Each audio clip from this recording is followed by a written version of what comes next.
우리 다 함께 자리에서 일어나서 하늘의 문을 여서서 찬양하며 하나님의 임재 앞에 예배로 나아갑니다.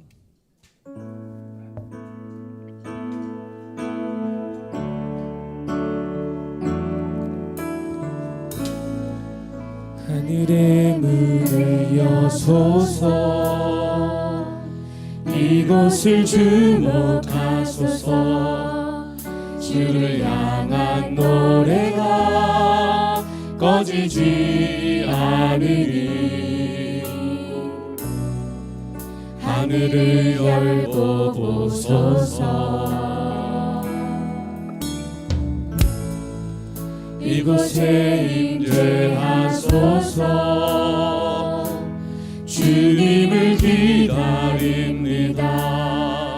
기도의 향기가 하늘에 닿으니 주여 임재하여 주소서. 이곳에 오셔서 이곳에 앉으소서. 이곳에서 드리는 예배를 받으소서. 주님의 이름이 주님의 이름만이 오직 주의 이름만 이곳에 있습니다.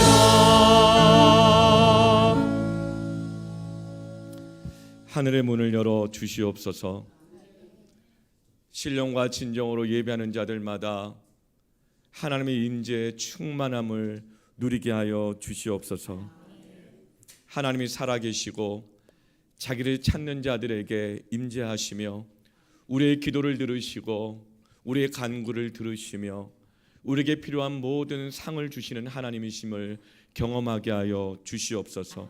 아멘. 주님, 우리가 주의 이름을 부를 때에, 주의 말씀을 들을 때에 성령으로 우리 각 사람의 마음 가운데 임재하여 주시옵소서. 아멘. 오늘 우리의 예배 가운데, 이곳 가운데 임재하여 주시옵소서. 아멘. 주님을 만나기를 갈망합니다. 아멘. 영과 진리로 주님을 예배합니다. 예수님의 이름으로 기도합니다. 아멘.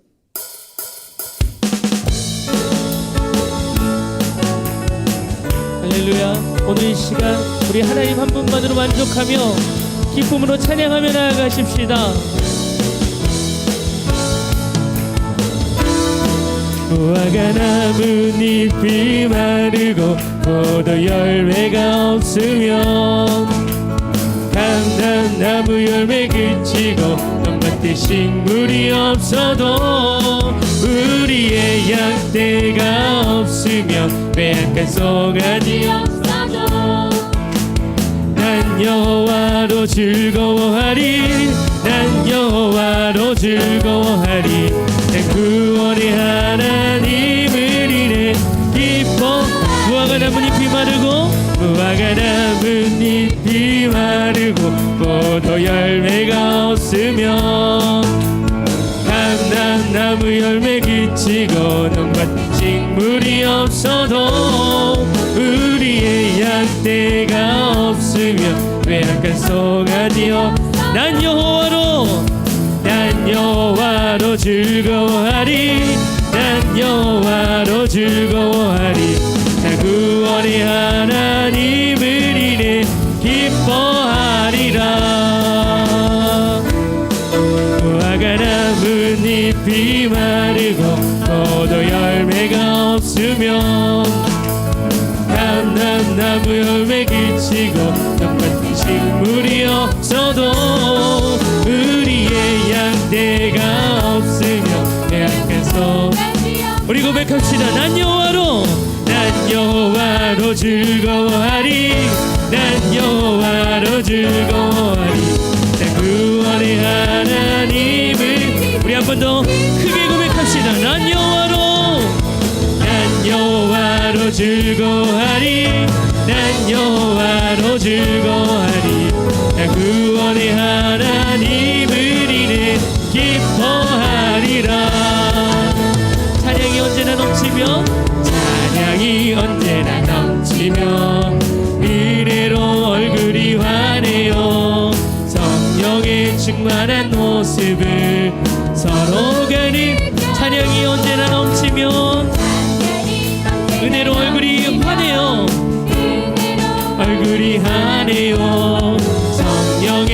충만한 모습을 서로가 느껴요. 할렐루 할렐루 손뼉 치면서 할렐루 할렐루 소리 외치며 할렐루 할렐루 두 손을 들고 우리 이번에는 감사가 언제나 넘치며 은혜로 얼굴이 환해요. 얼굴이 환해요.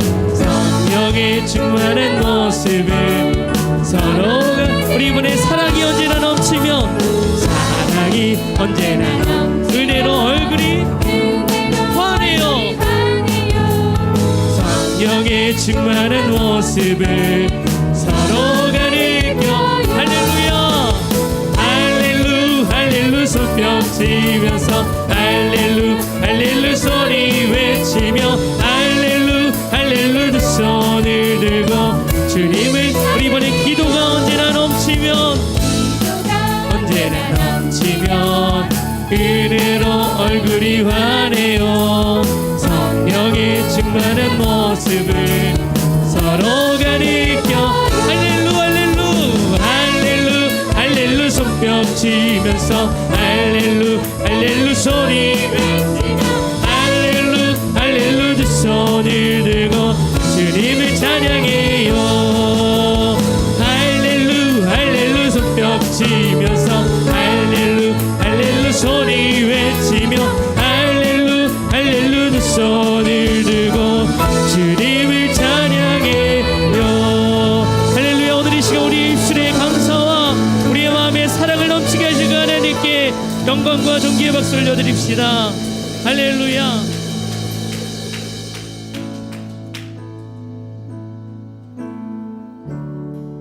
우리의 모든 것이 하나님의 은혜였음을 고백하며 나아가십시다. 모든 것이 은혜, 모든 것이 은혜, 은혜,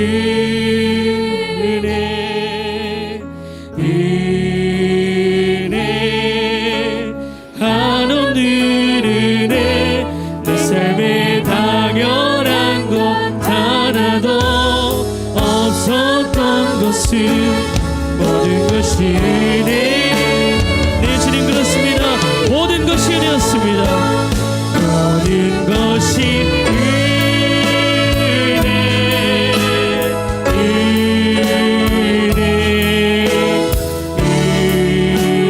은혜, 한없는 은혜, 내 삶에 당연한 것 하나도 없었던 것은 모든 것이 은혜, 은혜여서.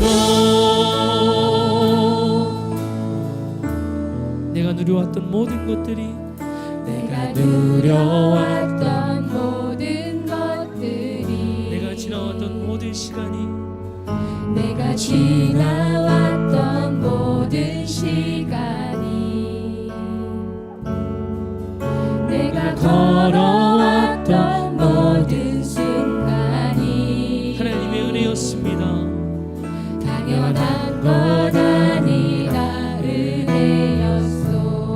아침해가 뜨고 아침해가 뜨고 저녁에 노을 봄의 꽃향기와 가을의 열매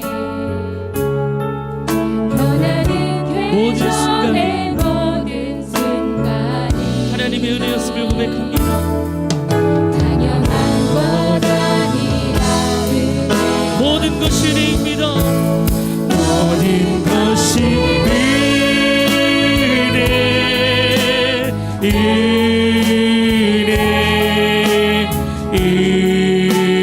은혜, 한없는 은혜, 내 삶에 당연한 것 하나도 없었던 것은 모든 것이 은혜, 은혜였어. 내가 이 땅에 태어나 사는 것, 내가 이 땅에 태어나 사는 것 어린아이 시절과 지금까지 숨을 쉬며 살며 꿈을 꾸는 삶 하나님의 은혜입니다. 당연한 것 아니라 은혜였소. 내가 하나님의 자녀로 살며 내가 하나님의 자녀로 살며 오늘 이 시간 찬양하는 것도 하나님의 은혜입니다. 오늘 찬양하고 예배하는 삶 복음을 전할 수 있는 축복이 하나님의 은혜입니다. 당연한 것 아니라 은혜여서 모든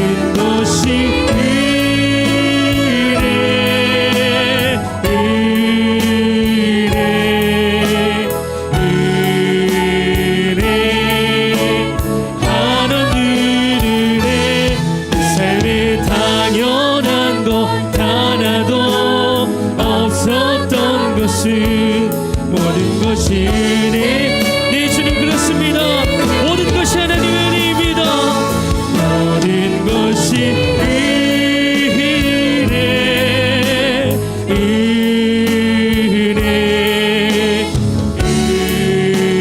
은혜 하나님의 내 삶에 당연한 것 하나도 없었던 것을 모든 것이 은혜여서 신실하신 하나님 신실하신 주 나의 주 하나님은 신실하신 주님 나의 주 하나님은 신실하신 주님 신실하신 하나님 신실하신 주 나의 주 하나님은 나의 주 하나님은 신실하신 주님 신실하신 하나님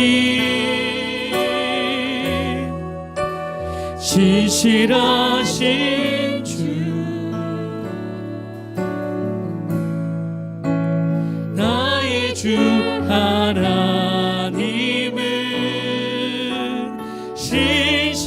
신실하신 주 신실하신 하나님 신실하신 하나님 우리의 삶을 이끄실 신실하신 주님 신실하신 주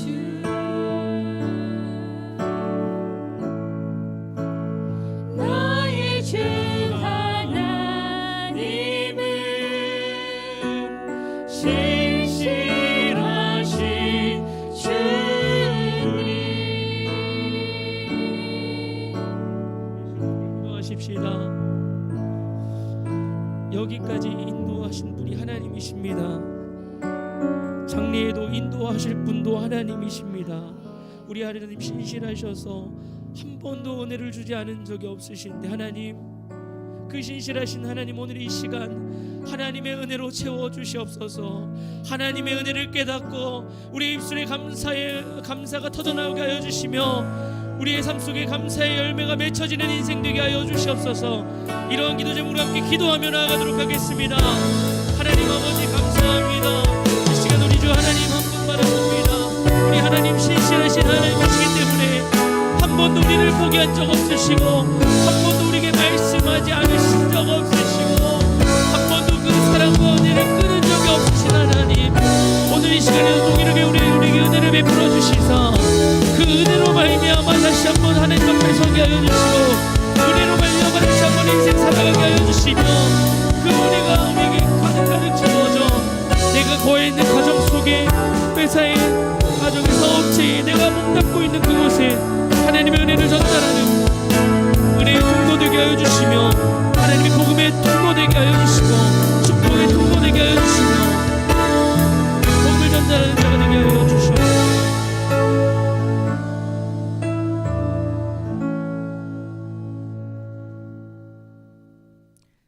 생명의 근원 되시는 하나님 아버지 감사합니다. 9월 한 달도 은혜 가운데 지나가고 있습니다. 벌써 9월 넷째 주일 마지막 주일을 맞이하여 하나님 전에 나와 예배합니다. 무더위 가운데서 비 바람을 이겨내고 가을에 무르익어가며 풍성한 열매를 내고 추수의 기쁨을 농부들에게 선물하며 하나님을 찬양하고 있습니다. 우리들에게도 머지않는 날에 하나님 앞에 섰을 때 우리에게 맡긴 달란트를 결산하며 열매를 요구하실 때가 반드시 올 텐데 자연을 통해 우리에게 미리 말씀하시고 깨닫게 하시니 감사합니다. 말씀을 알고 깨닫는 저희들이나 때로는 말씀을 지키지 못하고 순종하지 못할 때가 더욱 많았음을 또한 고백합니다. 돌짝밭 같은 우리의 심령을 굴보 살피사 회개하게 하시고 주님의 보혈로 씻어 주옵소서. 특별히 이번 주간은 민족의 명절인 추석이 있습니다. 멀리 떨어져 살던 가족들이 한자리에 모여 예배하고 찬양하며 가족끼리의 만남을 있게 하시니 감사합니다. 몇 년간 팬데믹으로 인하여 가족들 간의 만남이 제한되고 싶지 않았으나 올 추석은 자유롭게 부모 형제를 만나 웃음꽃을 피우고 대화하며 친밀한 교제가 있는 시간 되게 하옵소서. 특별히 믿지 않는 가정의 일원이 있다면 이번 명절을 통해 주님의 사랑으로 복음을 전할 수 있는 기회가 되게 하옵소서. 사랑하는 가족에게 예수 그리스도를 소개할 수 있는 지혜를 더하여 주시고 인도해 주옵소서. 혹여 효와 전통 문화라는 이름으로 조상에게 절을 하며 제사하는 일이 없도록 믿음의 식구들을 지켜주시고 복음을 담대하게 전하여 하나님이 기뻐하시는 진정한 효를 실천하는 기회 삼아 주옵소서. 우리나라에서 전통과 문화라는 이름으로 죄를 범하고 효라는 이름으로 우상 숭배하는 모든 죄악을 예수 그리스도 이름으로 이 땅에서 떠나게 하옵소서. 참된 복음의 국가 대한민국을 되도록 축복해 주옵소서. 명절을 맞아 소외된 이웃이 기억나게 하시고 사랑으로 저들을 돌아보며 기도하게 하옵소서. 특별히 같은 민족인 북한 동포들 불쌍히 여겨 주옵소서. 먹을 것이 없어 굶어 죽어가는 영혼이 없게 하시고 자유가 없고 속박만 있는 불쌍한 북한 동포들을 하루빨리 구원해 주옵소서. 통일의 그날이 되어 함께 배부르게 먹고 마시며 주님을 찬양하며 주님의 오실 길을 예비하는 자유 복음 통일의 날을 위해 기도합니다. 고향길을 오가는 가정 가운데서도 이동하는 차량을 눈동자와 같이 지켜 주옵소서. 오늘도 생명의 양식을 먹여주실 담임 목사님 성령 충만함으로 함께하여 주시고 복된 하나님의 말씀을 전하실 때 전하는 자나 듣는 자가 피차 아멘으로 화답하며 은혜의 시간 되게 하옵소서. 9월 한 달도 함께하여 주시고 지켜주신 예수 그리스도 이름으로 기도드립니다. 아멘.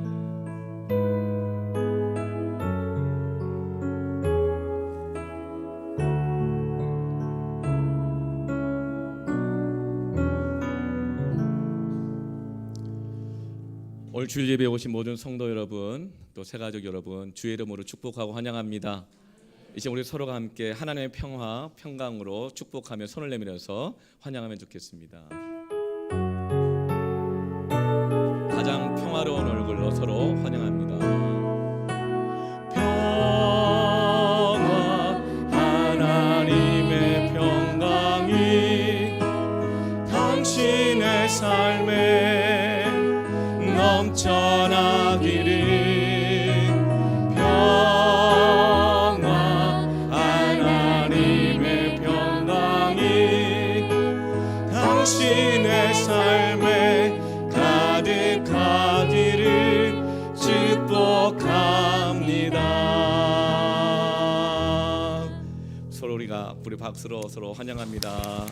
잘 오셨습니다. 하나님의 평강이 충만하기를 축복합니다.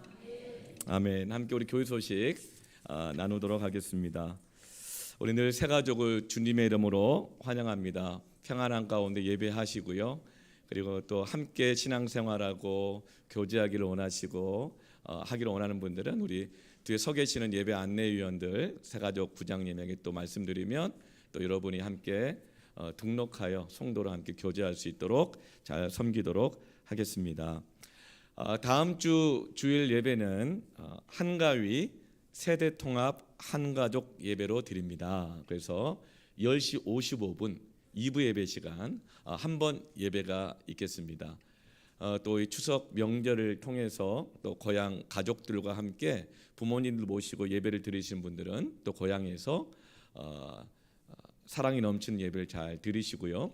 또 부모님들을 모시거나 친척들이 함께 오게 되는 경우는 이 큰숲홀에서 한 가족 세대 통합 예배로 모든 가족이 함께 모여서 예배를 드리도록 하겠습니다.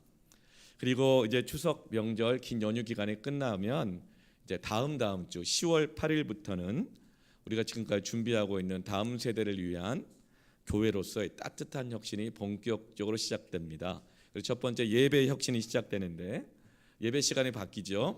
1부 예배 8시 반, 2부 예배 10시, 3부 예배 정오 12시로 예배 시간이 바뀝니다.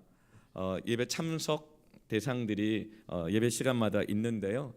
이것은 절대적인 기준은 아니고요. 그렇지만 여러분의 필요한 예배 시간을 잘 찾아서 여러분의 지정석에서 예배하시고 또 예배 후에 교제도 하시고 그리고 사역도 봉사도 함께 할 수 있기를 바랍니다. 그리고 10월 11일부터는 수요 저녁 예배가 이제 시작되게 되겠습니다. 수요일 저녁 7시 식사하고 드라마 볼 시간, 식사하고 차 한잔하고 또 교제할 그 시간에 오셔서 함께 은혜를 함께 나눌 수 있는 수요 저녁 예배가 되기를 바랍니다. 네, 함께 하시고요. 그리고 이제 장소의 혁신이 계속 잘 진행되고 있습니다.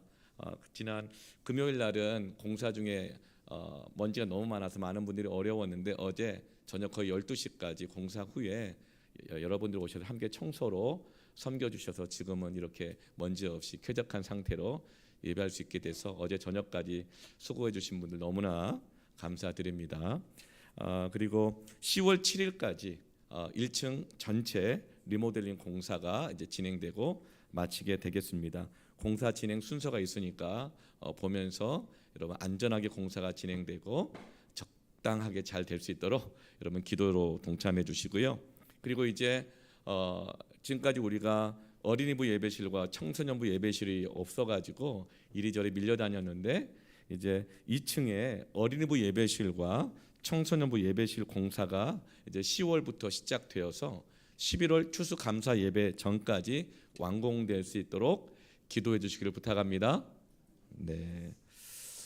그리고 이제 패밀리의 혁신이 이제 계속 진행되고 있습니다. 무엇보다도 우리가 사랑의 교제를 잘 나누고 있는데 이제 말씀과 기도와 또 영적 교제, 사랑의 교제와 함께 더불어서 정말 변화가 있고 회복이 있고 치유가 있고 위로가 있는 패밀리 모임으로 잘 모이시길 바랍니다. 네. 그리고 이제 기도로 동참해 주시도록 몇 주 계속 광고가 나갔는데요. 이제 교회 건물이 막 세워져 가고 있고 필요한 것들이 많이 있을 텐데 왜 작정 헌금도 안 하냐? 필요한 걸 얘기 안 하시냐? 그래서 작정 헌금은 안 하도록 하겠고요. 계속. 네. 다만 여러분을 돕기 위해서 예고해 드린 대로 자원하는 헌물과 헌금을 위한 안내 책자를 만들도록 했습니다. 그래서 다음 주 주일 예배에 만들어서 여러분의 배부하는 것이 아니고 어느 일정한 곳에 놓으면 자원하시는 분들만 그 안내 책자를 통해서 자원하여서 헌물과 헌금을 하시면 되겠습니다. 그러면 하나님께서 모든 걸 다 차고 넘치도록 채워줄 줄로 믿습니다. 아멘. 그리고 양육 1단계 BCC가 지금 잘 진행되고 있고요. 계속 기도해 주시고요. 추석 연휴 기간 동안에 쉼 예배를 안내드립니다. 섬김 예배 오랜만에 쉽니다. 그래서 9월 27일 수요일은 쉬도록 하겠고요. 새벽 기도 외 연휴가 시작되는 9월 28일 목요일부터 연휴가 마치는 10월 3일 화요일까지는 큰숨 맑은 셈으로 각 가정에서 드리기를 바랍니다. 10월의 큰숨 맑은 셈이 뒤에 나와 있으니까 여러분 구독하시고 또 구매도 하시고 선물도 하시면 좋겠습니다. 나가실 때 찾아가시기를 바라고요. 그리고 금요 영성 집회 이번 주 금요일 역시 쉬도록 하겠습니다. 그렇지만 연휴 기간에 10월 1일 우리 주일 예배는 한가족 예배로 한번 여기서 큰수벌에서 드리도록 하겠습니다. 기억해 주시기를 바라고요. 네, 큰숨 맑은 셈 구독하시고 또 선물도 하시기를 바랍니다. 이 시간 우리 함께 하나님의 말씀 함께 읽도록 하겠습니다. 사무엘하 9장 1절부터 8절까지입니다. 우리 한 목소리로 합독하여 읽습니다. 다윗이 이르되 사울의 집에 아직도 남은 사람이 있느냐? 내가 요나단으로 말미암아 그 사람에게 은총을 베풀리라 하니라. 사울의 집에는 종 한 사람이 있으니 그 이름은 시바라. 그를 다윗의 앞으로 부르매 왕이 그에게 말하되 내가 시바냐 하니 이르되 당신의 종인이다 하니라. 왕이 이르되 사울의 집에 아직도 남은 사람이 없느냐? 내가 그 사람에게서 하나님의 은총을 베풀고자 하노라 하니 시바가 왕께 아뢰되 요나단의 아들 하나가 있는데 다리 저는 자니이다 하니라. 왕이 그에게 말하되 그가 어디 있느냐 하니 시바가 왕께 아뢰되 로드발 암미엘의 아들 마기르 집에 있나이다 하니라. 다윗이 왕이 사람을 보내어 로드발 암미엘의 아들 마기르 집에서 그를 데려오니 사울의 손자 요나단의 아들 무비보셋이 다윗에게 나와 그 앞에 엎드려 절하매 다윗이 이르되 무비보셋이여 하니 그가 이르기를 보소서 당신의 종이니이다. 다윗이 그에게 이르되 무서워하지 말라. 내가 반드시 내 아버지 요나단으로 말미암아 내게 은총을 베풀리라. 내가 내 할아버지 사울의 모든 밭을 다 내게 도로 주겠고 또 너는 항상 내 상에서 떡을 먹을지니라 하니 그가 절하여 이르되 이 종이 무엇이기에 왕께서 죽은 개 같은 나를 돌아보시나이까 하니라. 아멘. 한 해 동안 가장 풍성한 계절은 가을이겠죠. 그런데 그 가을 중에서도 가장 풍성한 기간이 아마도 추석이 아닐까 싶습니다. 추석은 그 이름 뜻대로 가을 저녁이란 뜻입니다. 가을의 달빛이 가장 아름다운 밤이 29일 추석이라고 합니다. 그런데 또 이 추석을 우리는 한가위라고 부르기도 합니다. 한자는 큰 한자고 가위는 가운데라는 우리나라 순수 또 이런 말이죠. 그래서 가을을 우리는 세 개로 구분하는데 여름도 초복, 중복, 말복으로 구분하는 것처럼 가을도 세 번으로 구분합니다. 초추, 중추, 종추. 그래서 한가위, 가운데에 있는 큰 달이다. 그래서 한가위라고 하기도 하고 중추절이라고도 부르지요. 얼마나 이 날이 풍성하고 아름다운 밤이었는지 많은 사람들이 이렇게 말합니다. 더도 말고 덜도 말고 한가위만 같아라. 우리 민속백과 사전에 보면 이 한가위가 되면 가난한 산촌 벽촌에서도 쌀로 떡을 하고 온갖 과일로 풍성하게 지냈다고 이렇게 기록이 되어 있더라고요.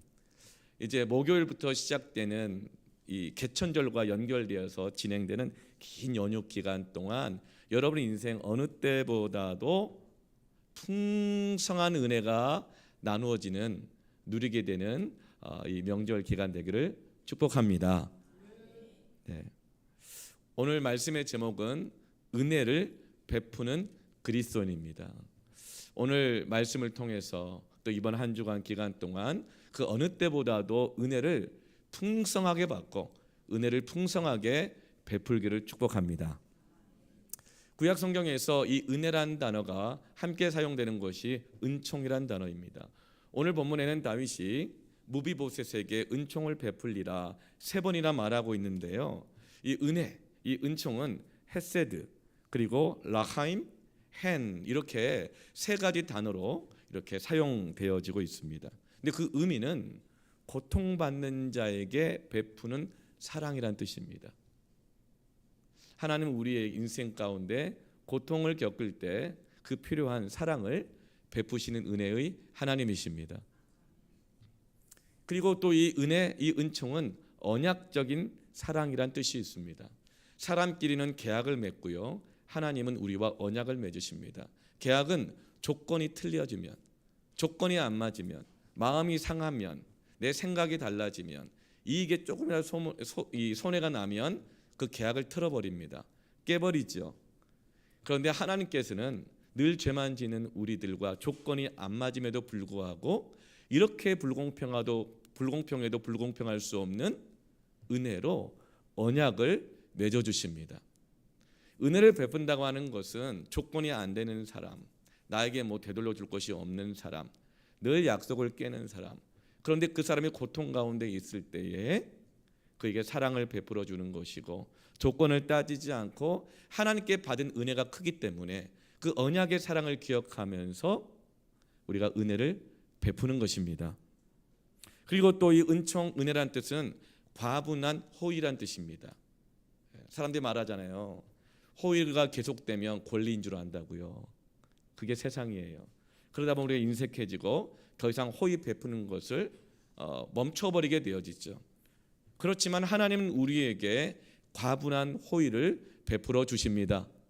분에 넘치는 호의. 이 호의는 영어로 kind죠. 친절. 나한테 친절하게 안 돼 했는데, 친절하게 할 만한 자격도 없는 사람인데 과분하게 친절을 베풀어 주는 것이 바로 은혜와 은총입니다.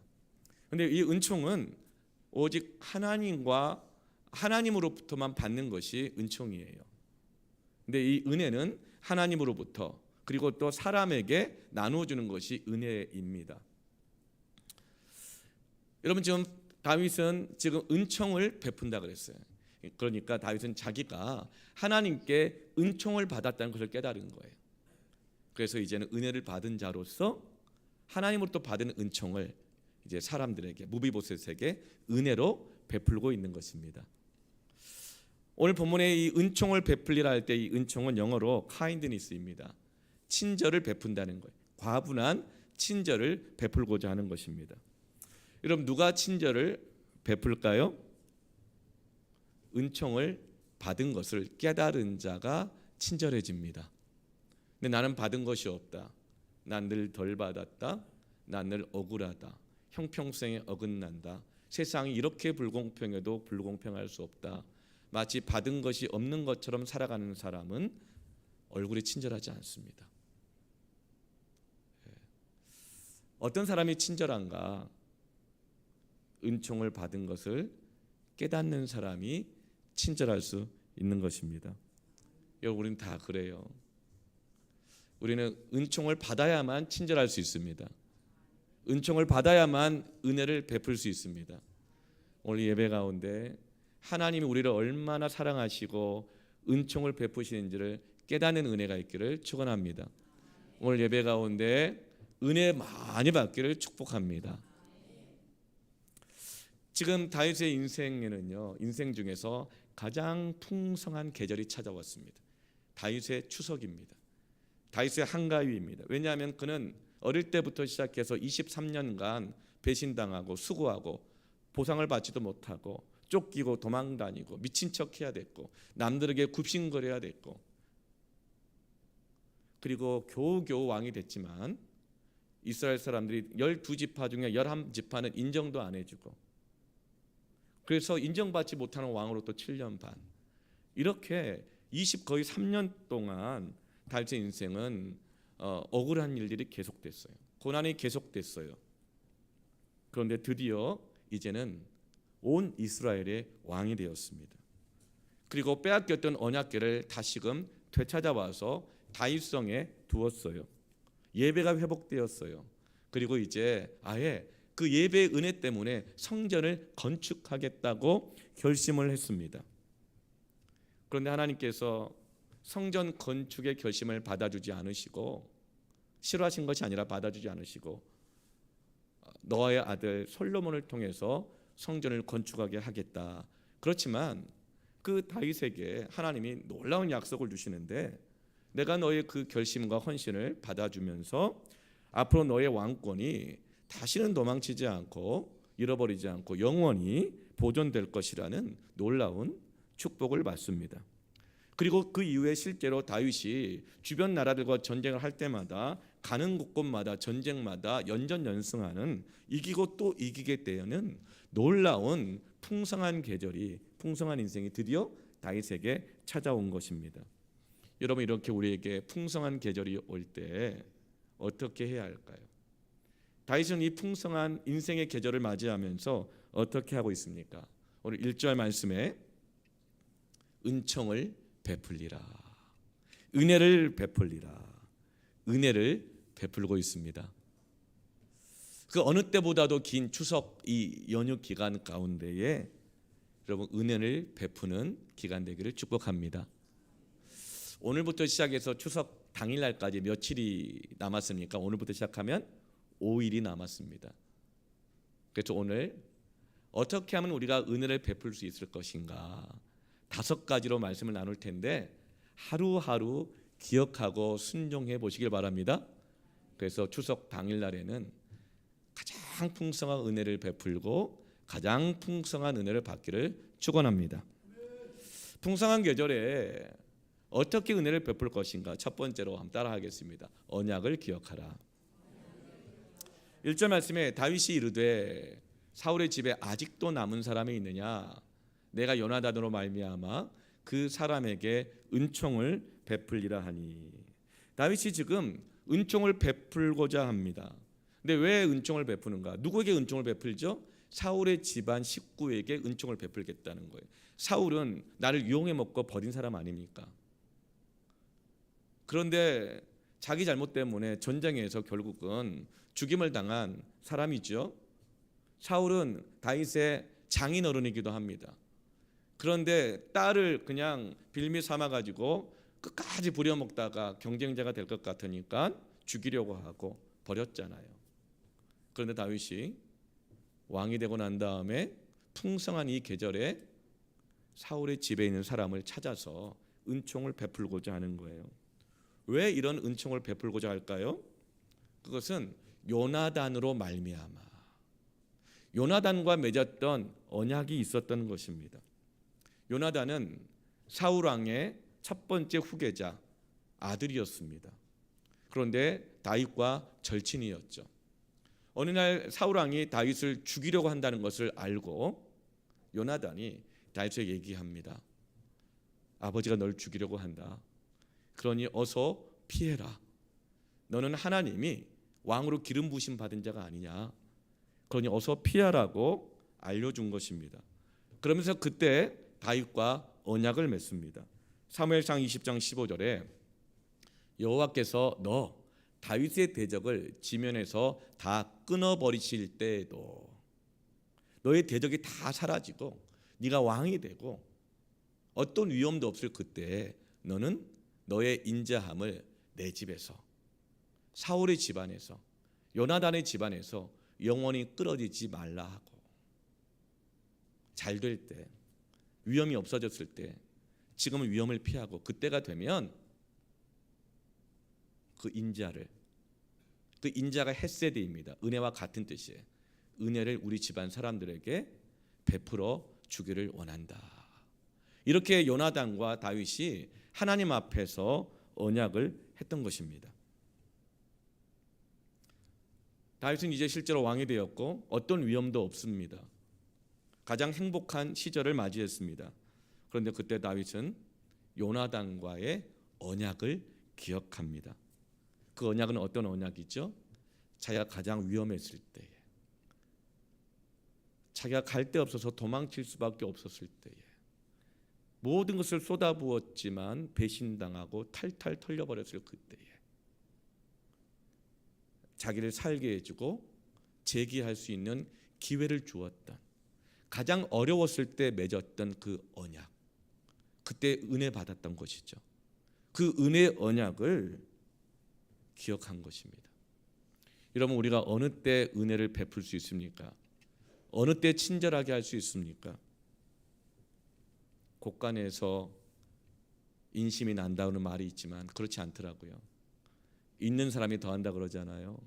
이 곳간에 쌓여 있는 것이 하나님이 나에게 주신 은혜 때문이었다는 것을 기억하면서 정말 어려울 때 하나님, 내가 이 위기를 이겨나가면 그때 이렇게 하나님 앞에 하겠습니다 했던 그 언약을 기억하는 사람이 그 곳간의 문을 열고 은혜를 베풀 수가 있는 것입니다.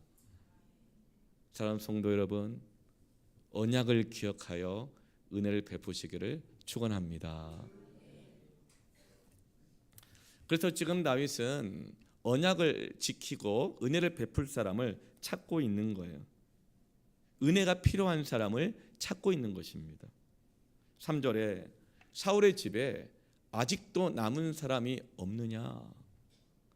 다윗이 보니까 사울의 집안이 다 멸문지화 당한 거예요. 그래서 언약을 지킬 수가 없는 거예요. 그래서 언약을 지키기 위한 사람을 찾습니다. 내가 그 사람에게 하나님의 은총을 베풀고자 하니라 하니, 사울 집안에 종 하나가 있는데 시바가, 발음을 좀 조심해야 되겠어요. 시바가 계속 나오니까 시바가 왕께 아뢰되 요나단의 아들 하나가 있습니다. 있는데 그는 다리가 저는 자입니다. 이렇게 알려줘요. 이 무비보셋인데요. 무비보셋은 사울의 손자요 요나단의 아들입니다. 그런데 다리가 저는 자예요. 이 무비보셋은 5살 때 할아버지 사울과 아버지 요나단이 블레셋과의 전투에 함께 나갔다가 그 전투에서 전사하고 맙니다. 하루아침에 자신을 지켜주고 보호해줄 할아버지와 아버지를 잃어버리게 되었습니다. 왕과 그 첫 번째 후계자인 요나단이 죽게 되어지자 이스라엘은 서로가 권력을 쟁탈하기 위한 정쟁에 휘말리게 됩니다. 그곳에서 어린 5살에 불과한 무비보셋이 느껴야 됐을 불안함이 얼마나 컸겠습니까? 그때 생명의 위협을 느낀 무비보셋을 돌보고 있었던 유모가 무비보셋을 안고 도망을 치다가 잘못하여 그 어린아이를 떨어뜨리고 맙니다. 그때 무비보셋의 다리가 부러지게 되어지고 제때의 치료를 받지 못해서 평생 불구로 살아가게 되는 자가 되어서 다리 저는 자로 지금 살아가고 있는 거예요. 뿐만 아니라 4절 말씀을 보면 이 유모가 무비보셋을 피신을 시키는데 어디로 피신시키냐면 시바가 왕께 아뢰되 로두발 암미엘의 아들 마길의 집에 있나이다. 로두발 지역에 있는 암미엘의 아들 마길의 집에 피신시킨 거예요. 이것은 어떤 것이냐? 우리가 입양을 가더라도 좀 부유한 집에 입양을 가는 것이 낫고 사랑이 많고 뭐 이런 집안에 입양 가는 게 낫지 않겠습니까? 그런데 여기는 로두발이에요. 로두발이란 지역은 로는 없다, 아니다는 뜻이고 드발은 목초지다는 뜻이에요. 그러니까 목초지가 없는 거예요. 먹고 살 길이 정말 어려운 것이고 황무지와 같은 것이고 사람들의 왕래가 별로 없는 곳인 것이죠. 주로 이곳에는 도망치는 사람들, 유배 가는 사람들이 숨어서 피해 있는 곳입니다. 지금 이 무비보셋은 다리를 절면서 이 로두발이라는 지역에서 남의 집에 얹혀서 살고 있는 것이죠. 사랑하는 우리 성도 여러분, 은혜 베풀 자를 찾는 이 한 주가 되기를 축원합니다. 어떻게 해요?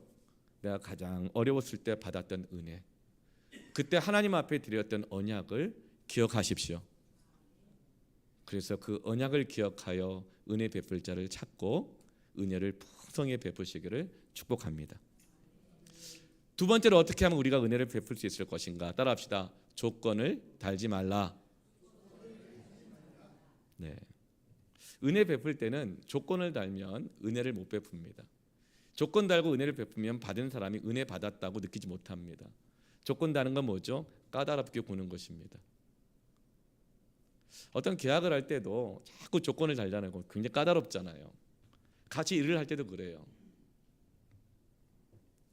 지금 다윗은 은혜를 베풀 사람 무비보셋을 찾아내고 은혜를 베풀고 있는데 이 무비보셋의 조건을 보면 아무리 은혜를 베풀어도 10원 한 장 돌려줄 것이 없는 사람이에요.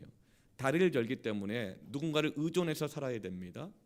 목초지가 없기 때문에 얹혀 사는 사람입니다.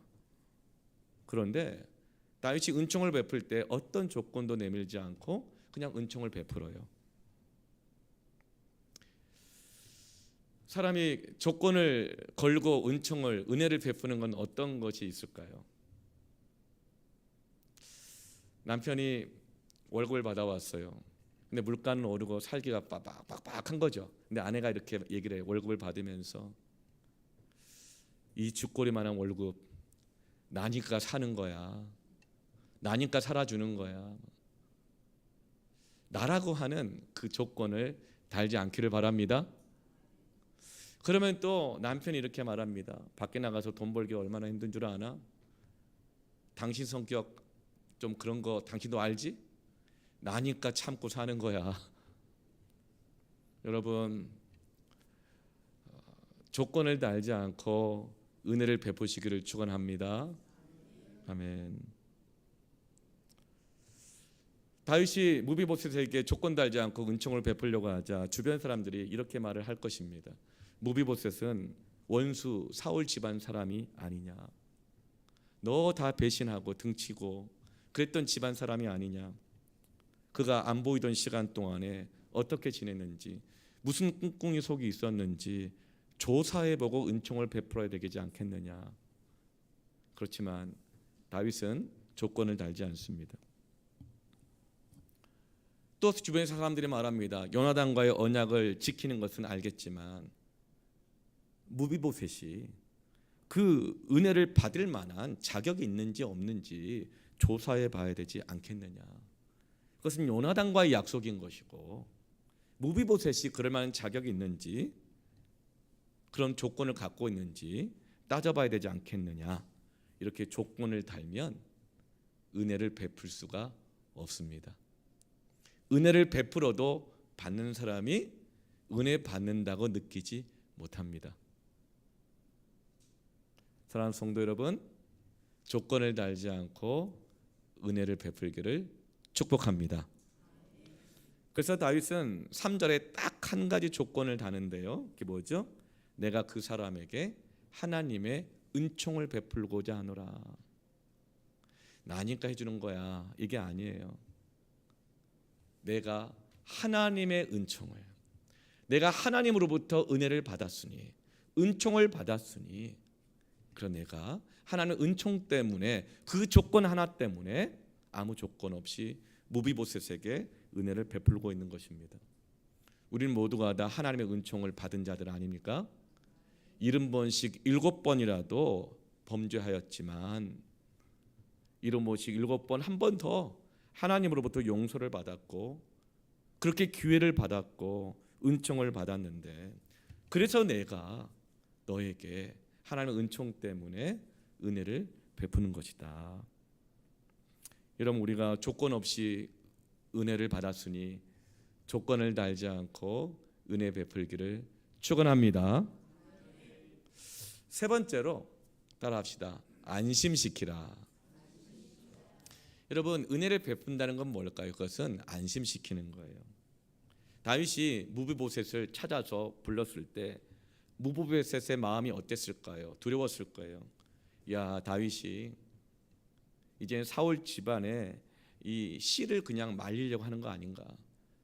나까지 잡아들여서 나까지 그냥 죽이려고 하는 것 아닌가? 두려웠을 것입니다. 근데 7절 상반절이 이렇게 말합니다. 다윗이 그에게 이르되 무서워하지 말라. 여러분, 은혜를 베풀 때는 상대방을 안심시키시길 바랍니다. 이걸 딱 주면서 그 다음을 생각하면 알아서 나한테 돌려줘야지, 이런 느낌 주면서 베풀면 안 됩니다. 네. 무서워하지 말라. 내가 반드시 내 아버지 요나단으로 말미암아 내게 은총을 베풀리라. 여러분, 은혜를 베푸는 것은 안심시키는 것입니다. 어떻게 할 때, 우리가 받을 때 그 사람과의 관계 속에서 안심됩니까? 그 사람이 자꾸 나를 불안하게 하면 그 사람이 나한테 밥을 사줘도 뭐 딴 의도가 있는 거 아니야? 불안합니다. 그 사람이 나를 계속 불안하게 만들면 그 사람한테 전화만 한번 와도 가슴이 덜컥 내려앉습니다. 여러분, 안심시키는 자가 되기를 축복합니다. 어떤 사람이 안심하게 될까요? 그것은 내가 대답을 들을 때 안심합니다. 참, 말을 안 해주는 사람이 있어요. 카톡을 보내도 답이 없는 사람, 전화를 해도 답이 없는 사람, 안 받는 사람, 얼굴을 마주했는데도 불구하고 가는 게 있으면 오는 게 와야 되는데 답이 없어요. 그러면 어때요? 답답해집니다. 불안해집니다. 왜 그래? 무슨 일이 있어? 그러면 말을 안 해요. 그러면 생각해요. 나 때문에 그런가? 불안해지거든요. 여러분, 다윗은 어떻게 안심을 시킵니까? 반드시 내 아버지 요나단으로 말미암아 내게 은총을 베풀리라. 반드시라고 말합니다. 확답을 해주는 것입니다. 여러분, 확답을 해줌으로 안심시키시기를 축원합니다. 네. 당신 또 이럴 거야? 그러면 말이라도 앞으로는 안 그러도록 노력할게. 이렇게 대답을 해줘야지. 당신 이럴 거야? 그러면은 꼭 말해야 하나? 이러는 거예요. 그걸 또 물어봐. 날 의심하는 거야? 이렇게요. 여러분, 상대방이 원하는 답을 해주는 은혜를 베풀기를 바랍니다. 근데 늘 자기중심적인 거라. 우리 언제 한번 식사 한번 합시다. 그러면 답을 안 해. 여러분, 답을 해주시길 바랍니다. 네. 그래 안심을 하죠. 안 그러면 전부 다 그냥 혈액형이 A형이 돼버리고 말아요. 나 때문에 그런가? 내가 뭘 잘못했나? 불안해하게 하지 말고 여러분, 그 사람의 물음에, 궁금함에, 두려움에 답을 해주시기를 축원합니다. 그러면 상대방이 나를 정말 친절하게 대하는구나, 그렇게 느끼게 되는 것이죠. 그런데 다윗이 지금 반드시 내가 이렇게 은총을 베풀리라고 답을 해주는데 그 답이 굉장히 구체적입니다. 7절 하반절 보면 내가 내 할아버지 사울의 모든 밭을 다 내게로 주겠고 또 너는 항상 내 상에서 떡을 먹을지니라 하니. 구체적으로 대답해주고 있습니다. 사람의 대화는요, 구체적일 때 안심하게 됩니다. 모호하게 하잖아요, 막연하게 하잖아요. 그럼 그 관계가 막연해집니다. 표정만 봐도 알아야 되지 않겠어요? 날 사랑한다면 눈빛만 봐도 알아야 되지 않겠어요? 그 굉장히 자기중심적인 거예요. 감정, 시간, 모든 것들 나에게 다 맞춰져야 된다는 거예요. 내가 맞으면 반응하겠다는 거거든요. 그 굉장히 이기적인 것입니다. 자기중심적인 거죠. 사랑하는 성도 여러분, 구체적으로 대답함으로 안심하게 하시기를 축원합니다. 사실 저도 얼굴 표정 있잖아요. 가만히 있으면 화난 것 같고 무섭다고 막 그러더라고요. 그래서 제가 설교하다가도 의식적으로 웃으려고 이렇게 노력을 많이 합니다. 그래서 예배 우리 환영 찬양도 그 평강의 하나님이 뭐 이 찬양을 하는 거예요. 웃으면서. 네. 그래서 제가 그 상대방을 안심시키게 하기 위해서 노력했던 것들이 있어요. 첫 번째가 뭐냐면 따라합시다. 웃어주라. 웃기 위해서 많이 이렇게 노력을 했습니다. 그래서 제가 요즘 웃는다는 얘기를 많이 들어요. 그리고 또 두 번째 제가 잘 못하는 것 중에 하나 뭐냐면 손편지 쓰는 거예요. 따라 볼까요? 손편지 쓰라. 네, 뭐 자꾸 제 아내가 그 결혼 기념일 때마다 혹은 자기 생일 때마다 꼭 기대하는 게 있어요. 손편지예요. 그 손편지를 쓰잖아요. 그러면은요, 글자 포인트라든가 몇 장 뭐 이걸 자꾸 따져요. 네. 그래서 제가 정말 힘들고 불편하지만 손편지를 적어 2장 이상은 쓰려고 이제 애를 쓰는데요. 네. 손편지 여러분 써주시길 바랍니다. 네. 카톡도 손편지 일종 아닙니까? 그 어려운 거 그냥 그 손가락으로 독수리타법으로 찍으면서. 네. 여러분, 은혜를 베푸는 것은 굉장히 귀찮은 일일 수 있습니다. 그런데 귀찮은 일을 할 때 상대방이 안심합니다. 사랑으로 느낍니다. 사랑은 귀찮은 걸 해주는 겁니다. 나라도 귀찮을 텐데 저렇게 해주는 걸 보니 정말 나를 사랑하는구나, 안심하게 되는 것입니다. 그 여러분, 각서를 쓰는 것도 괜찮은 일 같아요.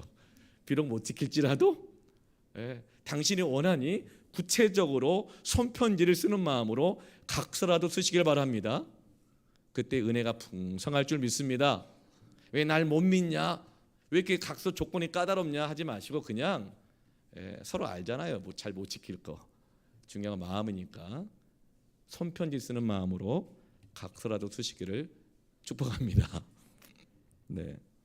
그리고 또 제가 좀 잘 못했던 게 뭐냐면 저는 돈값 못하는 거 하는 거 굉장히 싫어해요. 낭비하고 막 이런 거. 그래서 제가 꽃을 선물하지를 못해요. 아깝다고 생각한 거죠. 또 한 번 꽃을 선물했더니 제 아내가 그래요. 뭘 이런 걸 비싸게 이런 걸 주고 어차피 시들 거 꽃을 하냐고 막 그래요. 그래서 안 했더니 나중에 서운해하는 것 같아. 오죽하면 여성들이 꽃을 좋아하면 화장품도 꽃을 든 남자는 화장품이 나왔겠어요. 근데 제 입장에서는 너무 낭비 같고 뭐 이렇게 실용적이지 않은 거죠. 여러분, 꽃을 선물하시길 바랍니다. 이 꽃이라는 건 꽃꽃만이 아니라 좀 낭비 같고 실용적이지 않은 것 같지만 상대방의 마음을 안심하게 할 수 있는 것을 구체적으로 선물로 표현하시길 바랍니다. 그리고 네 번째 꼭 기억하십시오. 따라합시다. 칭찬하라. 여러분 칭찬도 구체적으로 해야 되는데요. 칭찬할 때 상대방이 굉장히 안심합니다. 네. 여러분 이 칭찬을 하게 되면요 현찰을 받는 것과 같은 효과가 있답니다. 갱년기에 이런 여성들이 혈압이 올랐다 내렸다 추웠다 더웠다 할 때 현찰을 막 세잖아요. 그럼 혈압이 뚝뚝뚝 떨어진답니다.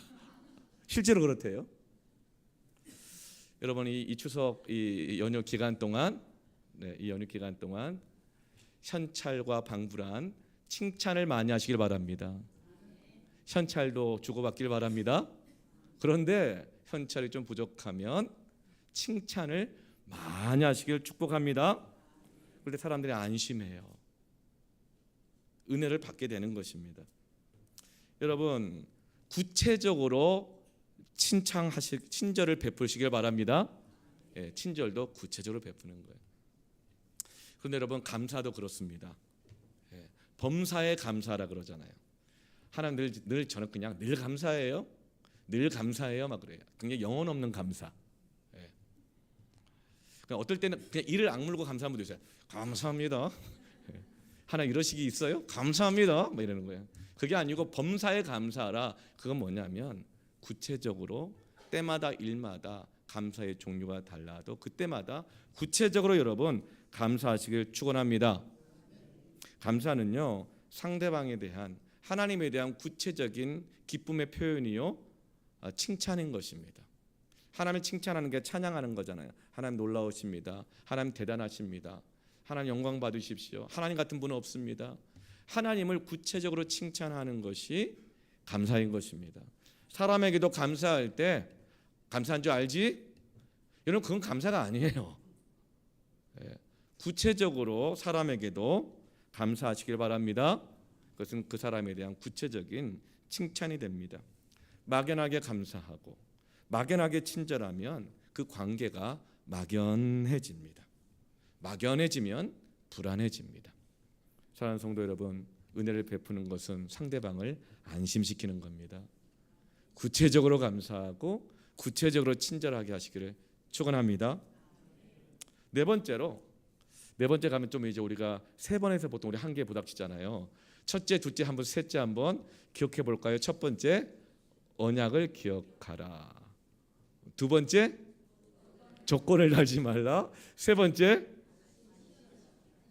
안심 지켜라. 이거 놀랍습니다. 네. 이제 네 번째 따라합시까요? 숨기지 말라. 이 무비보셋은 집안이 망했고 불구자가 되자 자기 인생은 여기서 이제 끝이라고 생각했을 거예요. 그냥 로드발에서 평생 이렇게 불행하게 살 거라고 생각했어요. 그런데 놀랍게도 무비보셋에게는 하나님이 숨겨놓았던 은혜가 있었습니다.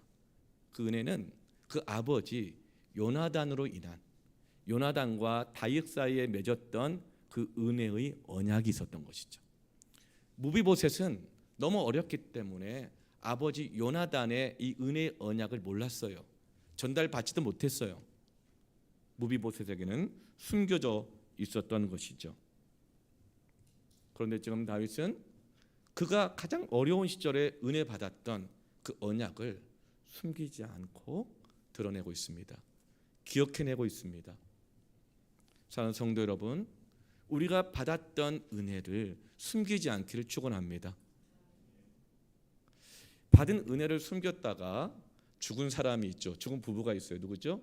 요즘 우리 사도행전 새벽기도 말씀 묵상하고 있잖아요. 아나니아와 삽비라. 그 어려운 시기에 하나님께서 이 예루살렘 교회 초대교회를 세우시고, 근데 그 어려운 시기에 아나니아와 삽비라는 그 초대교회에 수만 명이 모이는 초대교회의 직분자들이 되었습니다. 근데 그때는 기근도 찾아왔고 핍박도 있었거든요. 그런데도 불구하고 아나니아와 삽비라는 하나님의 은혜로 부유했던 것 같아요. 다른 성도들에 비해서는. 그런데 그때 교회가 성장하면서 커지니까 필요가 많이 생기잖아요. 과부들도 있고 고아들도 있고 공부도 시켜야 되고 밥 못 먹는 사람도 있고 그리고 또 교회가 운영돼야 되니까 여러 가지 많은 필요가 있잖아요. 그래서 성도들이 자원하여서 받은 은혜에 감사해서 사도들의 발 앞에 헌물을 내놓기 시작했어요. 그런데 그때 그래도 다른 사람에 비해서 더 많은 은혜를 받았었는데 아나니아와 삽비라가 얼마는 감춰두고 요만큼만 냈어요. 그러니까 체면치레하는 정도, 자기 자존심 위해서 그 정도만 냈어요. 하나님으로부터 받았던 은혜가 이렇게 많이 있는데 그것은 감춰두고 낸 것이죠. 그때 베드로가 뭐라고 말합니까? 이게 다냐? 그랬더니 그때 회개하고 감춰둔 거를 받은 은혜를 내놓았어야 되는데 이게 답니다 그랬어요. 그자 베드로가 뭐라고 말해요? 네가 사람을 속인 것이 아니라 하나님을 속인 것이다. 이것은 무엇을 말합니까? 아나니아와 삽비라가 정말 어렵고 힘들 때 하나님 앞에서 언약했던 것이죠. 이 어려운 시기를 이겨나가면 내게 은혜를 베풀어 주시며 어떤 언약인지 모르겠지만 하나님 앞에 약속했던 거예요.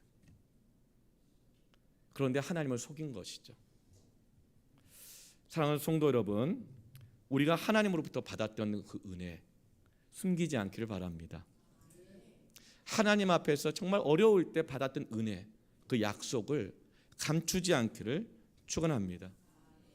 이번 추석 기간 어디를 가든지 내가 하나님의 자녀요 은혜 받은 자라는 것을 드러내기를 바랍니다. 밥 먹을 때 식사기도 꼭 하시기를 바랍니다. 나는 은혜 받은 자라고. 혹시 집안 식구들 중에서 술자리가 탁 펼쳐진다. 그럼 그때 술을 막 권하잖아요. 그러면은 그때 뭐라고 말할까요? 아, 내가 요즘 한약을 먹어가지고요. 그렇게 하지 마시고. 그래, 나는 하나님의 은혜 받은 자로서 은혜 받은 자의 신분을 감추지 않고 드러내기를 축원합니다. 그리고 나서 내가 은총을 받은 자로서 하나님께 은혜 받은 것들을 감추지 말고 여러분 베풀기를 축원합니다. 우리 모두에게는 다 숨겨진 은혜가 있습니다. 마지막 5번째 따라할까요? 겸손하라. 네. 지금 다윗은 은혜를 베풀고 있고 무비보셋은 은혜를 받고 있습니다. 그런데 여러분, 이 더 큰 은혜를 여러분 받는 자보다 더 큰 은혜를 줄 수 있는 자가 되길 축원합니다. 네. 더 큰 은혜를 줄 수 있고 더 큰 은혜를 받기 위해서 무엇이 필요하냐면 야고보서 4장 6절에 그러나 더욱 큰 은혜를 주시나니 그러므로 일렀을 때 하나님이 교만한 자를 물리치시고 겸손한 자에게 은혜를 주신다 하였느니라. 겸손할 때 더욱 큰 은혜를 줄 수 있습니다. 겸손할 때 더욱 큰 은혜를 받을 수 있습니다. 지금 다윗에게 은혜를 받는 무비보셋의 자세가 어떠한가 볼까요? 8절 말씀에 그가 절하여 이르되, 무비보셋이 다윗에게 절하면서 은혜를 받습니다. 이 종이 무엇이기에 왕께서 죽은 개 같은 나를 돌아보시나이까 하니라. 은혜를 받는 무비보셋은 다윗이 너희 집안에 있는 그 재산을 밭을 돌려주겠다고 했을 때 무비보셋이 어떻게 받아요? 그거 원래 우리 집안 거니까 내 거잖아요. 내 유산 내가 받는데 뭘 생색입니까? 당연하게 여기지 않았어요. 엎드려서 절하여 받습니다. 왜요? 다윗이 안 주면 받을 수 없는 거잖아요. 그런데 엎드려서 절하면서 받습니다. 그리고 뭐라고 말해요? 이 종이 무엇이기에 난 받을 자격이 없는 자라는 거죠. 왕께서 죽은 개 같은 나를 돌아보시나이까. 여러분 좀 발음이 계속 조심해야 될 것 같아요. 시바도 나오고 개 같은도 나오기 때문에 겸손하지 않으면 오늘 이 말씀을 들을 수가 없습니다. 네, 죽은 개 같은 이런 뜻이 무슨 뜻일까? 마가복음 7장에 보면 스로보니게 여인에게 귀신 들린 딸이 하나 있었는데 어떻게 해도 고치지 못하는 거예요. 그래서 예수님 앞에 나와서 내 딸을 제발 고쳐주십시오 이렇게 했어요. 근데 스로보니게는 이방 여인입니다. 그러자 예수님이 뭐라고 말해요? 자녀에게 줄 떡을 개에게 줄 수 없다 이렇게 말합니다. 개는 이방인을 뜻하거든요. 그 떡을 줄 때에 1순위가 누굽니까? 자녀인 것이죠.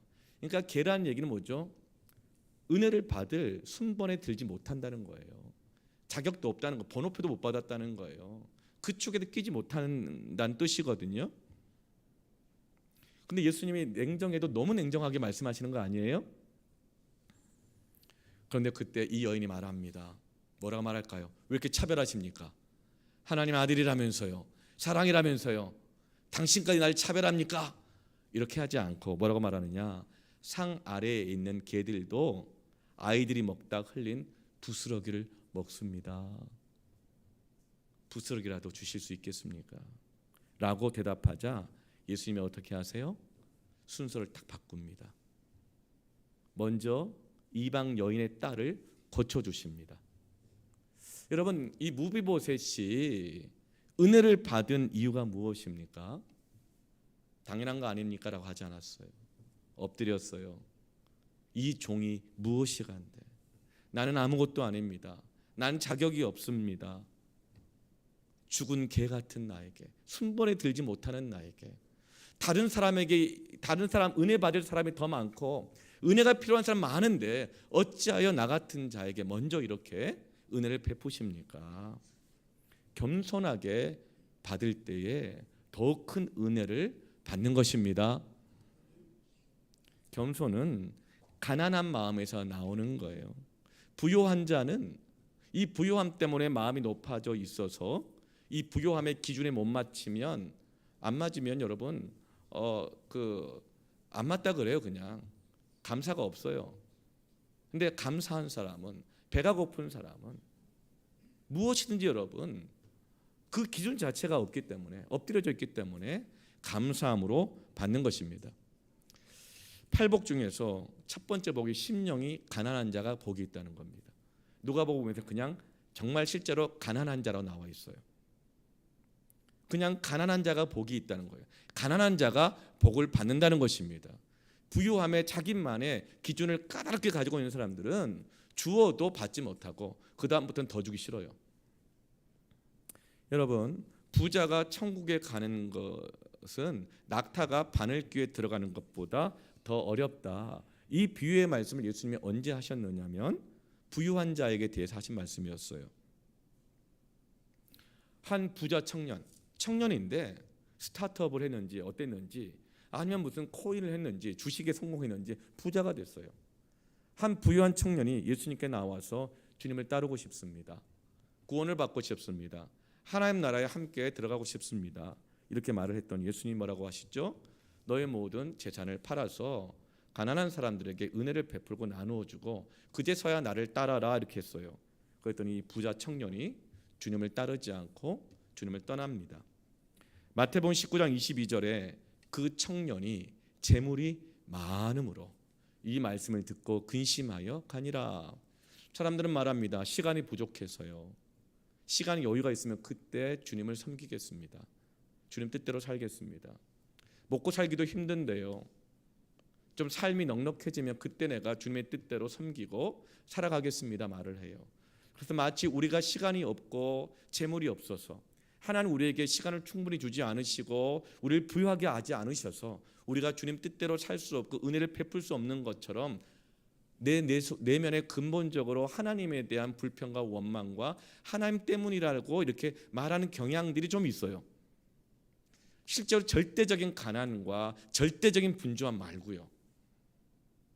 실제로는 우리가 뭐가 부족해서 주님을 따르지 못하는 것이 아니라 많은 경우에 재물이 많아서 부유함 때문에 하나님 주신 복을, 은혜를 누리지 못하는 것이죠. 부유해지면 하나님과 멀어지는 경우가 많습니다. 다윗처럼 풍성한 인생의 계절이 왔을 때 언약을 기억하고 은혜를 베품으로 하나님께 더욱 큰 은혜를 받기를 축원합니다. 부유하면 은혜를 베풀 수가 없어요. 아브라함과 사라가 아들을 주신다는 약속을 받았잖아요. 그런데 약속만 받았지 10년 동안 아이가 없는 거예요. 하나님이 분명히 주신다고 했으니까 주셨을 거 아니에요? 그런데 기다리지 못합니다. 왜요? 아브람과 사라가 가난했으면 기다릴 수밖에 없었고 기다렸을 거예요. 그런데 부자였어요. 그러니까 종도 있고 첩도 둘 수 있는 거예요. 그래서 애굽 출신의 하갈을 첩으로 삼아서 하나님 주신 자녀가 아니라 자신의 뜻과 계획과 노력으로 만드는 이스마엘이라는 아들을 얻습니다. 그리고 그것 때문에 평생 싸우는 민족이 되잖아요. 지금까지도. 부자는 기다리지 못합니다. 신앙은 기다림과 부르짖음입니다. 가난한 자가 복이 있는 것입니다. 천국을 소유하게 될 것입니다. 누가 제일 잘 기다리고 누가 가장 많이 기도하고 부르짖나요? 심령이 가난하든 물질이 가난하든 가난한 사람입니다. 부자가 되면 하나님과 멀어지게 되고 부자는 기도하기가 힘들어요. 가진 것 유지하려니까 너무 바쁜 것이죠. 부자가 되면 돈 있으면 변호사 쓰면 됩니다. 돈 있으면 청탁하면 됩니다. 그런데 가난하면 부르짖게 되는 것이죠. 그래서 여러분 다윗처럼 부자가 되었을 때는 여유로워졌을 때는 엎드리길 축원합니다. 겸손해야 더욱 큰 은혜를 베풀 수가 있습니다. 그때 엎드리지 않으면 거기서 끝인 것입니다. 더욱 큰 은혜를 베푸는 자가 되십시오. 그리고 무비보셋처럼 엎드려서 겸손하게 당연히 여기지 말고 은혜를 받으시기를 축원합니다. 은혜를 받은 자가 은혜를 베풀 수 있는 것입니다. 자기 힘으로 살았다고 생각하고 받은 것이 없다고 생각하는 사람들이 가장 많이 주장하는 게 공정입니다. 공평입니다. 받은 것이 없다는 거예요. 난 늘 억울하다는 것이죠. 마치 하나님으로부터 받은 은혜가 없는 자처럼 살아가게 되면 늘 따지게 되어지고 까다롭게 되어지면서 남의 눈에 있는 티는 보면서 내 눈에 있는 들보 빼주신 것은 모르는 거예요. 사회적 정의를 주장하고 공정, 공평 주장하는 것 필요합니다. 암묵적 침묵은 암묵적인 죄와의 이 뭐랄까 그 동일하고 그것도 맞는 말입니다. 그런데 어떤 사람이 가장 공정과 공평을 말하면서 시험에 들었느냐? 감사함이 없는 사람이에요. 공정과 공평만 아주 그냥 잣대를 들이대면서 따지는 사람은 가만 보면 그 입에 감사가 없습니다. 여러분 받은 은혜를 기억하면서 감사하십시오. 그러면 공평한 것을 뛰어넘게 하시는 자격 없는 자에게 주시는 내 잔이 넘치게 하시는 더욱 큰 은혜를 받을 수가 있는 것입니다. 지금 다윗과 무비보셋을 따지면 누가 더 억울한 인생을 살았습니까? 둘 다 억울한 인생 살았습니다. 그렇지만 다윗은 공평을 따지지 않아요. 인과응보를 따지지 않고 자업자득을 따지지 않고 은혜를 기억하고 언약을 기억하고 은혜를 숨기지 않고 드러내면서 은혜를 베풀고 있는 것입니다. 풍성히 베푸시기를 축원합니다. 아멘.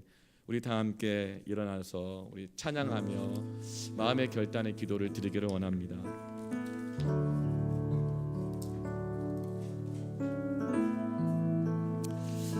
내가 누려왔던 모든 것들이 내가 지나왔던 모든 시간이 당연한 것이 아니라 은혜였음을 하나님 앞에 고백하며 나아갑니다. 내가 누려왔던 모든 것들이 내가 지나왔던 모든 시간이 내가 걸어왔던 모든 순간이 당연한 것 아니라 은혜였소. 당연한 것 아니라 은혜였소. 아침 해가 뜨고 저녁에 노을 아침 해가 뜨고 저녁에 노을 봄의 꽃향기와 가을의 열매 변하는 계절의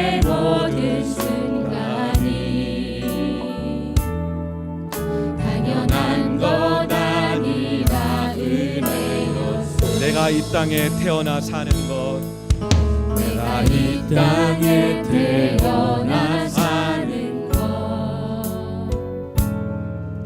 어린아이 시절과 지금까지 숨을 쉬며 살며 꿈을 꾸는 삶, 당연한 것 아니라 은혜였소. 내가 하나님의 자녀로 살며 내가 하나님의 자녀로 살며 오늘 찬양하고 예배하는 삶, 복음을 전할 수 있는 축복이 당연한 것 아니라 은혜였소. 모든 것이 은혜입니다. 모든 것이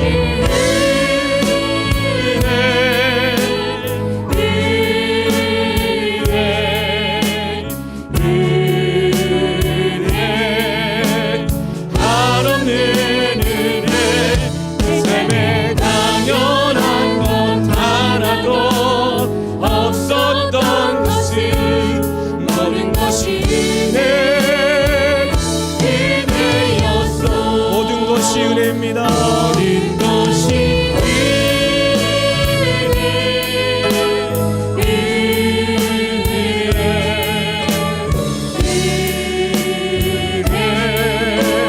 한없는 은혜, 내 삶에 당연한 것 하나도 없었던 것은 모든 것이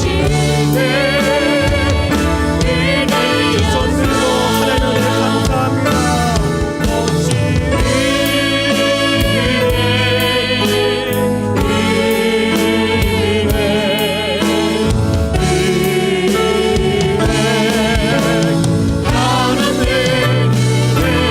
내 삶에 당연한 것 하나도 없었던 모든 것이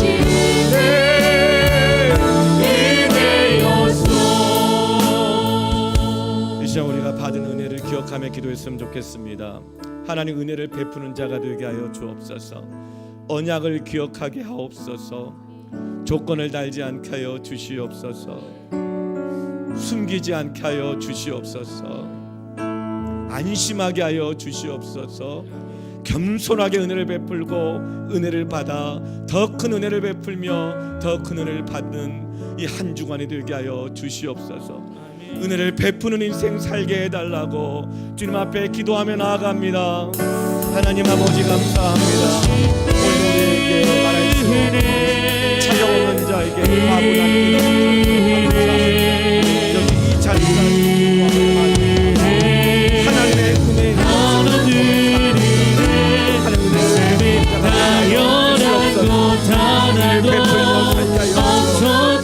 언약을 기억하게 하여 조건을 달지 않게 하여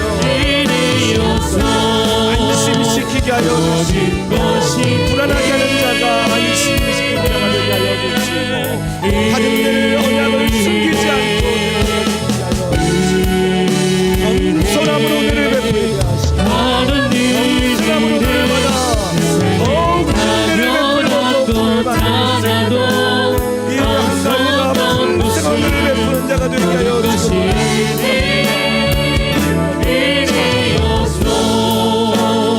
모든 것이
인도하신 하나님 감사함으로 예배하며 하나님 앞에 예물을 드립니다. 에베네셀 하나님 살아계신 하나님 에베네셀 하나님 여기까지 인도하셨네. 여기까지 인도하셨네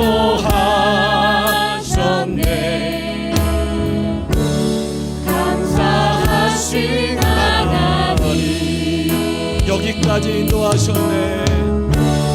여기까지 인도하셨네 살아계신 하나님 감사하신 하나님 에베네셀 하나님, 에베네셀 하나님 살아계신 하나님 에베네셀 하나님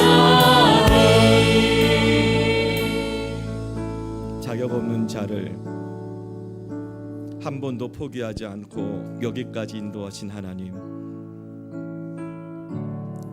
두려워 말라 안심시키시고 십자가의 그 아들과 맺은 언약을 기억하사 우리에게 조건을 달지 않고 은혜를 베푸시는 하나님,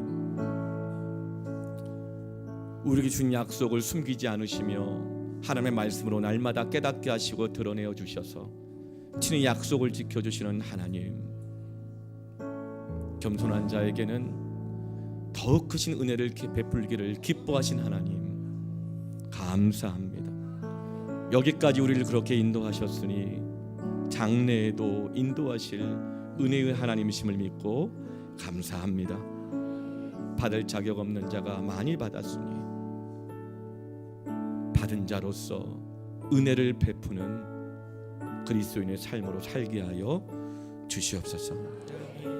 이 시간 더 받기 위하여 드리는 헌금이 아니라 받은 것에 감사하여 드리는 예물을 주께 올려드리오니 받으시고 더 큰 은혜로 채워 주시옵소서.